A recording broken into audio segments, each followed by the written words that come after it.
rage and hungry for kill. Just give me a big helping of me. Bang down the heads is we're about to set on another adventure. Mini hook tales. And hungry for sex and hungry for kill. Just give me a big helping of mini hook tales. Bang down the heads is we're about to set on another adventure. Mini hook tales. Many hotels, houses, set sail. Many hotels.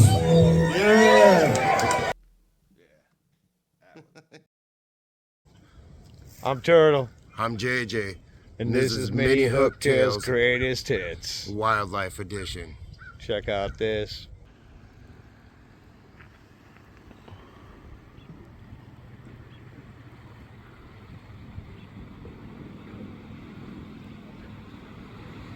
And Turtle wanted to make a song about having a mutiny on an old-time sailing ship.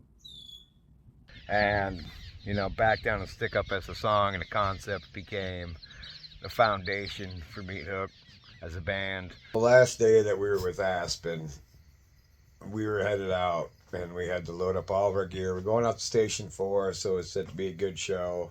Not taking any shit kind of day. And I had a rapper there the week before and had this beat, and I threw down Yiggity Giggity, and it ended up being one of Terry's favorite songs. And that's why it's on the album.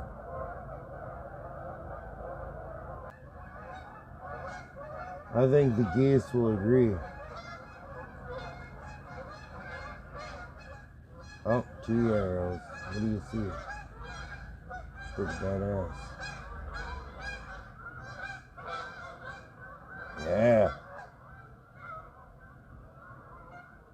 What's up with that? Rappers of today.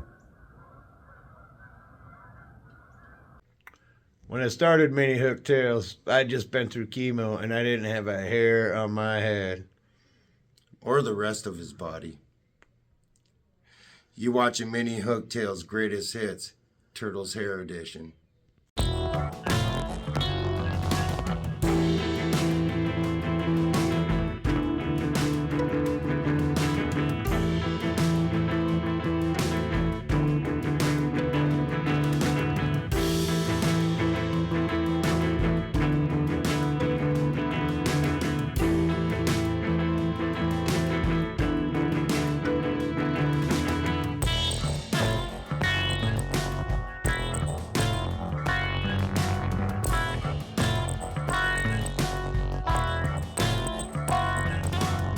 Over the past year, there's been some holidays and some special days, and we were there to celebrate with you.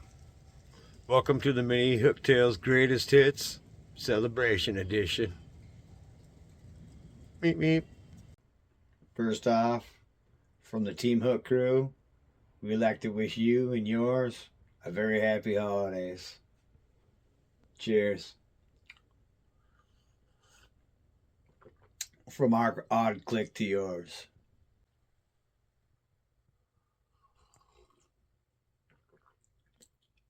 Hazelnut hot chocolate and bourbon gets me in the spirit.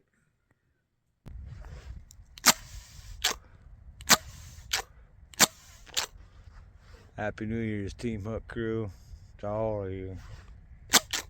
Today is Tuesday, January 7th, 2025. Terry would have been 41 today. And with that, I just want to say,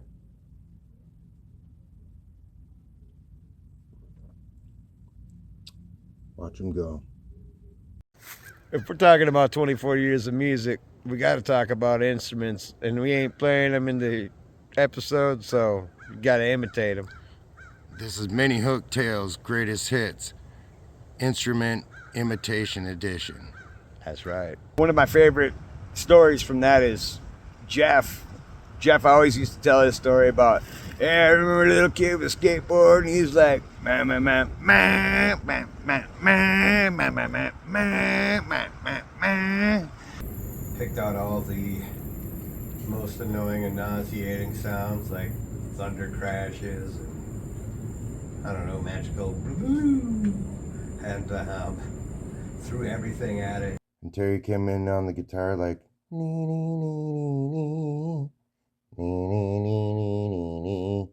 was dope as fuck, and then we did a heavy chorus. So threw some banjo on that. Blink, blink, ding, ding, ding. I don't know, like a sound from the Aliens movie. It's like bass keyboards. It's the wah, wah, wah, wah, wah. I love how the other keyboards kind of complement. Do do do do do do. Wah, wah, wah. I got some really deep supersonic bass up in there too. So, man, think about all the places that we've recorded from. yeah, we have recorded from a lot of places. Where did you record from, JJ? Well, I did a couple on the deck, a lot of them in the garage, and maybe one out back. Where'd you go, Turtle? Well, this is Mini Hooktails Greatest Hits Location Edition.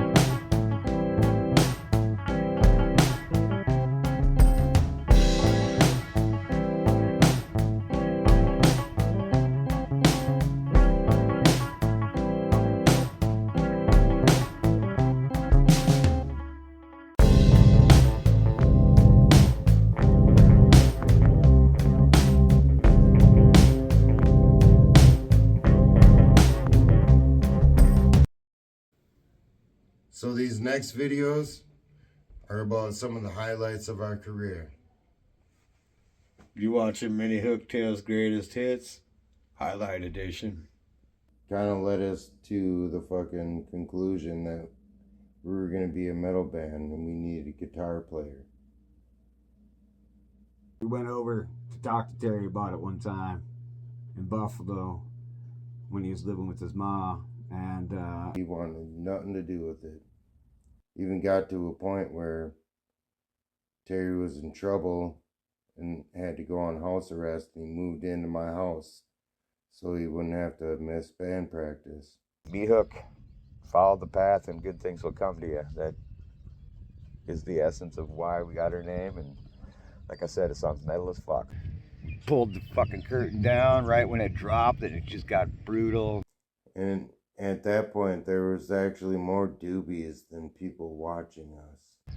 Not too many people showed up, and so each person had their own huge doobie, and the place was just fucking smoked out. So we found a couple of bands that we liked playing with. I think one of them was like Big Baby Jesus and the Homeless Bastards.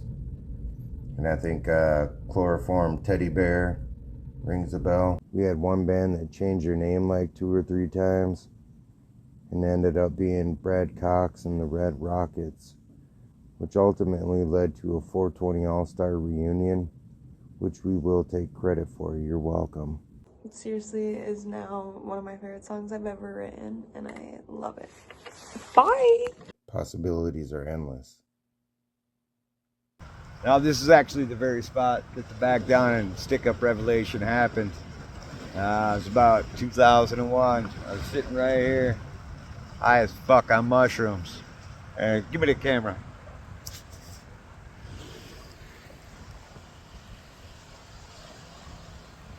Yeah. Where do you think we found this place? I got here on a life tread, you know? Wink. This is some back road shit right here. We clearly won the competition. We did not win that night. I also believe we're the only band that wasn't still in high school, but Maybe we're too old. that was fun enough, I guess. But we did win. Run-ins with the law. You just turned that question over to JJ. Meat Hook's got a long history with the cops. I found out real quick that I moved in next door to a couple of cop callers. I don't know. Loud music, cops follow, you know? You know, we got reggae songs and just off the wall kind of shit that doesn't make any sense. You know, you never know. Just whatever we're feeling that day. And we be watching Cash Cab. We be watching Junior Chef. Well, I mean, one night we even watched, you know, Saddam Hussein get hung. We've had a variety of cool spots to play in. Michael Bland from Prince's New Power Generation actually came in to record on a day that we had scheduled. So Greg cut us a deal and we got a recording for cheaper, and I got to record in the same studio as Michael Bland did. So I was a huge Prince fan at the time. And we actually have every track recorded, vocals, drums, bass, and guitar. Terry did the bass and guitar. So we're still sitting on that stuff. So we're hoping to release Back Down and Stick Up, and maybe somewhere along the line, I don't know how long it'll take, but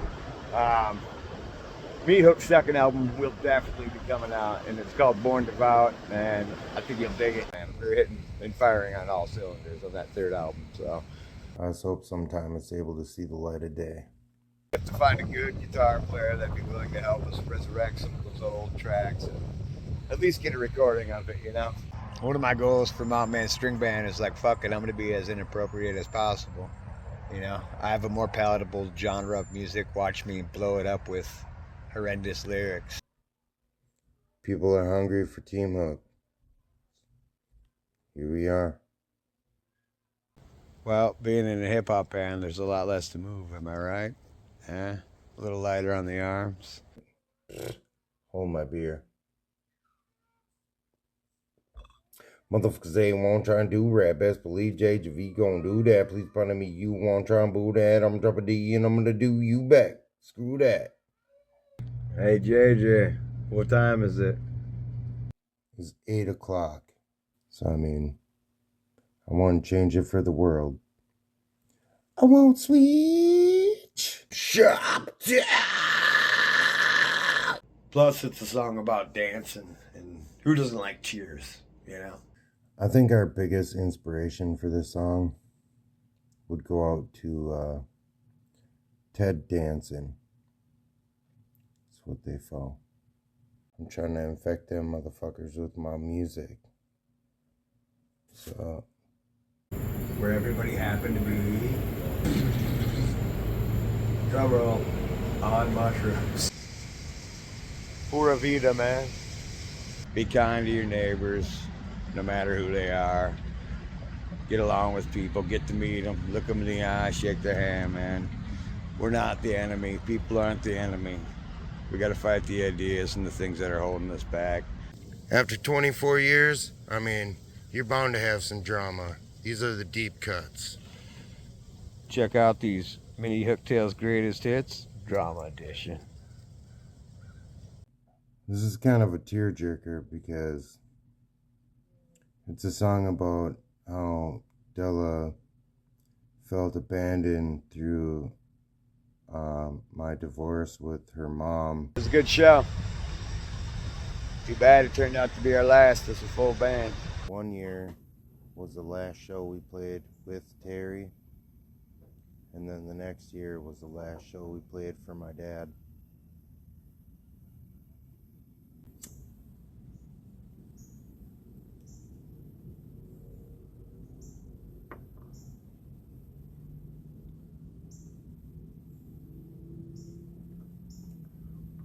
I'll never forget the day I was woken up by a phone call instead of my alarm.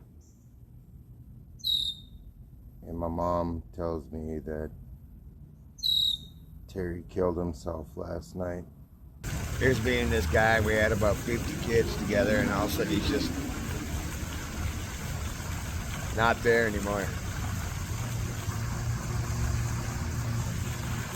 There's stuff to deal with. It still is stuff to deal with. Heavy metal dude. I mean, even back in the 80s with the mullet, that motherfucker was intimidating. I mean, talk about legendary.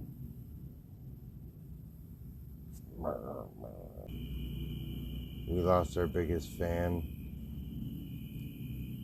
one of our biggest inspirations and influences.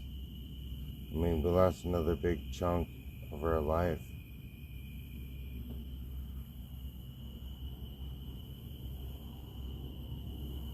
Shot down 2 problems in our life that day, and had one of the best bonding experiences we ever had as a band, hiking around the state park. It was a beautiful day. We turned something bad into something good. And it's a night I'll always remember. You know, making 52 episodes, there's bound to be some funny stuff that pops up. Hey, this is Mini Hook Tales, Greatest Hits, Funny Shit Edition. And with friends in common, similar interests in music and after school activities, I mean, we quickly became friends. We had a show at the Red Sea, and we were trying to get Fatty out to this show. So we lied and said that Charlie Parr was playing somewhere near the Red Sea that night. We got there early, set up, had a couple hours to kill. So we went down to this whiskey bar fucking right down the road, and sure shit, Charlie Parr was playing that night. It was awesome. I don't fight people. I might not even fight an animal. Giggity, giggity. All right.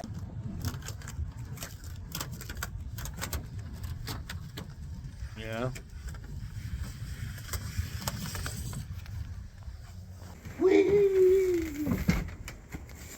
Bill was just raunchy, and edgy, and perverted. You know, the guy's just deep, angry, dark. And chain smoking, and I mean, really just fit in with the conversation and the atmosphere we already had going at band practice. And I was like, so we didn't overplag it with stereotypical pirates vernacular. I have no clue how to play the fiddle. Yeah, Deftones.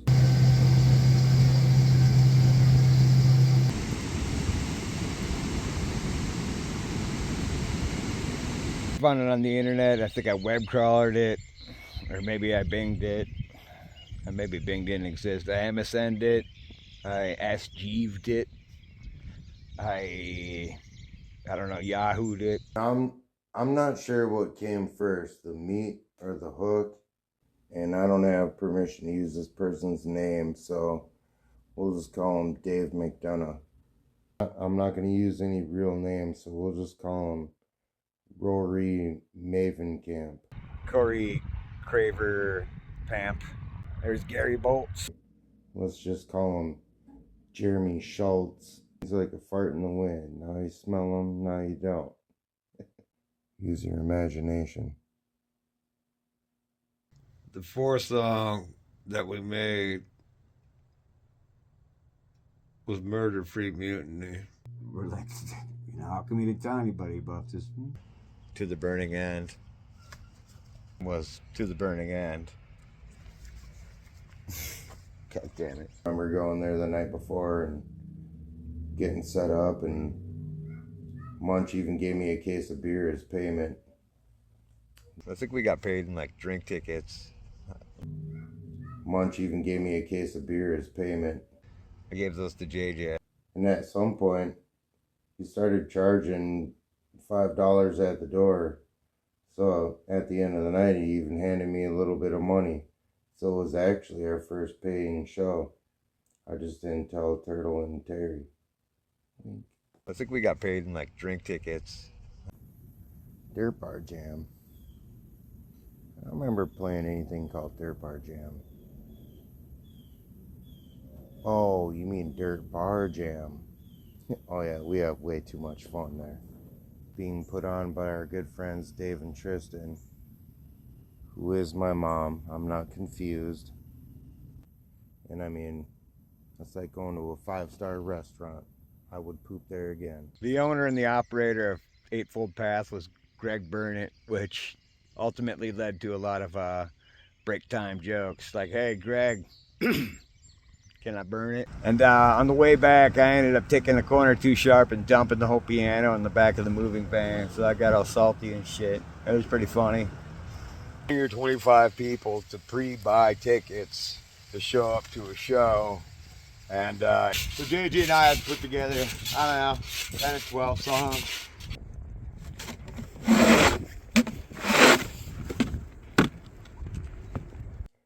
Burp. Oh man, did you hear that? I don't like the sound of it. Me neither. Let's get the hell out. Something we gotta keep doing. You know, that's who we are. Gangster rap and metal hits. Volume 2. No. I love the lyrics that end the song. Because when we be jamming, man, it's the motherfucking shit. That's about true. That kind of sums up the whole Team Hook experience.